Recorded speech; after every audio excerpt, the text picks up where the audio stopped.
On this week's episode of BrockTV News, Busu signs a deal with Burrito Boys, Brock hosts Canada's national wheelchair basketball teams, and the university reaches a deal with administrative support staff. We begin with our top story. There will be a new addition to Union Station come September, as Busu recently announced plans to replace its current flavors outlet with a new Burrito Boys franchise. The announcement was made by Vice President of Student Services, Brian Horvath, in a video on the Busu Facebook page. We got a chance to sit down with Brian in an upcoming episode of A Few Good Minutes to talk a little bit more about the deal. Here is what he had to say.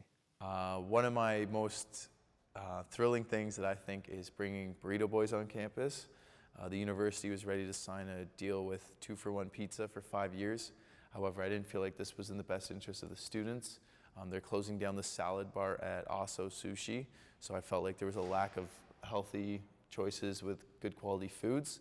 So they told me I have 2 weeks to find an alternative, and on that day I went out and approached Burrito Boys, and through some negotiations, working with our operations and food manager Mike, as well as Juliet, the general manager of Busu, we got a contract signed, and now they're currently building it inside the student union, and hopefully they'll be open for September. Check out the full interview next week for more on Burrito Boys, as well as the latest O-Week updates.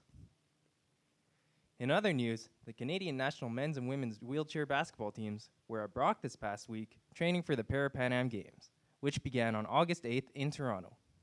The women's team, which won the 2014 World Championships, played a series of exhibition games at the Bob Davis Gymnasium against the German national team as a part of their final preparations. The Pan Am Games, scheduled for August 7th to 15th, will have big implications for both teams. The men's team is the defending 2012 Paralympic champions and must finish with gold or silver in Toronto to qualify for the 2016 Paralympic Games in Rio de Janeiro. Canada's women's team also ranks as defending world champions and must take home a medal in order to advance to Rio. Finally, Brock avoided a possible labor disruption this week when it was announced on Monday that the university had reached a tentative agreement with Ontario's Secondary School Teachers District 35, which represents over 200 administrative and support staff at Brock.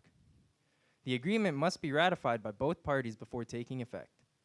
District 35 members are expected to vote on the deal this week, as is the university's Board of Trustees.